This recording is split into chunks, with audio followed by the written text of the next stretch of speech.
Picture this, you're at an abandoned hostel with your friends near a camping and a fire suddenly starts. Because it's what happened to me and my friends, and believe it or not, this story is 100% true. So it's already been a few weeks that my friends have been talking to me about that abandoned hostel that they found near the volleyball field in the camping. And in this camping, there was like a huge rectangle in the middle where there was like pools, water slides, water games, mini putt, a park, an ice cream shop, a place where you can get candies, and there was this volleyball field. And nobody would never go there. Like, literally nobody. In the 4 years that I went to the camping, I never saw one. So they found out that in this volleyball field at the right, there was a small path that you do like 5 steps, and suddenly you arrive to an abandoned house, and behind it, there's an abandoned hostel. So me and my friends have been talking to me about it, and I arrived to the camping like a few weeks after for the first weekend, and it was a rainy day, so it sucked. But me and my friends were chilling at my camping place, and then suddenly Edward's brother probably I've already seen Edward if you saw my Urbex video, but that's not the point. He just told us, yo guys, we should go to the hostel. And we all agreed and we went to the hostel. When we arrived, we were chilling like usual. But little did we know, we would not chill for long. Because when we arrived, like a few minutes after, we started to smell smoke, and we looked behind us, and the couch was coming to get a bit of fire, but like it was a really small fire. So Edward just told us, yo guys, I'm just go get some water and we'll check the fire to see if it like gets worse or something. So me and his brother agreed, and he just looked at the fire for the minute that he left. When we saw him coming back, we just came back at our places before he would actually come back, but he would come back in like 5 seconds. So we thought it was chill, right? Well, it wasn't. Because when I seated, I saw some light reflecting on the wall. And when I looked behind, the couch was completely on fire. And I don't know how, but it was huge, a huge fire.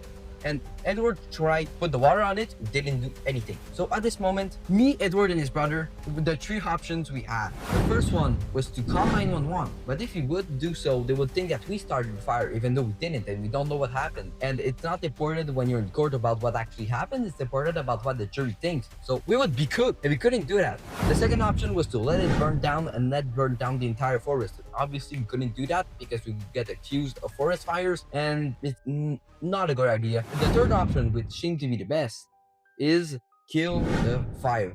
And we thought it was a bad idea, but maybe it wasn't. Because as we started to put water on the fire, it didn't do anything. And pretty much to come in the hostel, there was this barricaded door that we needed to come through. And there was wood planks on it, and underneath, there was a window on the door that was broken, and we needed to pass there. Me and Edward's brother were older. I'm 14, he is 16. And Edward is 13, and we are physically stronger than him, so we decided to break down the door, and we did, and it worked. So now we had a great way to go pitch the water, but like I said before, the water didn't work, and fire started to go on the ground, on the ceiling, and we honestly thought that we were cooked until me and Edward started reconsidering the other options, and we were like, yo, we should call 911. And I agreed, but we looked at our right and we saw a carpet, but not a normal carpet, a huge carpet. And like I said, it was a rainy day, but it was all wet, so it was the perfect thing to kill the fire with. And by the way, just saying, Edward, if you see this, well, I saw you taking snaps for the huzz while we were trying to kill the fire, okay? I saw you. And honestly, they might think that we were bad boys, you know? I'm not a bad boy. So You're a good boy. So by the way, Edward, you're really crazy for that. Tell me once that I was crazy, I say, baby. Okay. Shut up. So as I was saying, well, he took snap for the huzz, but it's not the point. We saw the carpet and immediately put it on the fire, and suddenly the fire stopped on the couch and on the ground. It stopped. But when we looked up, there was still fire on the ceiling.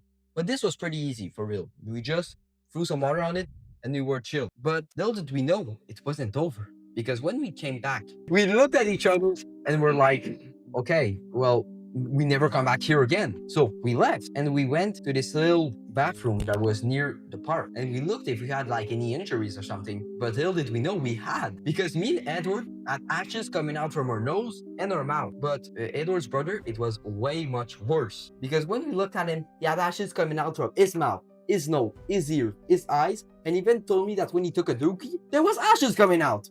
So bro, we were like, damn bro, you're cooked. And he was, because he took one shower, nothing happened. The ashes didn't go. Second shower, nothing. Third shower, nothing.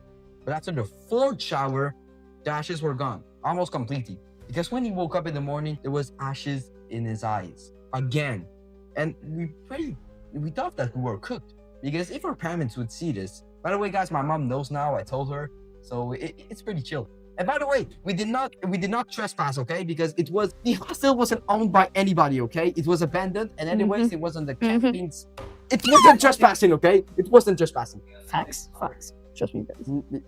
It was abandoned. It wasn't trespass, okay? So we were chill, but our parents, like, what if we told them that a fire just started? They could have thought that it was us that started it and just didn't want us to get caught. So Victor needed to hide his ashes. So for all the day after that, he covered his eyes and pretty much didn't come on his camping place, so his parents won't notice.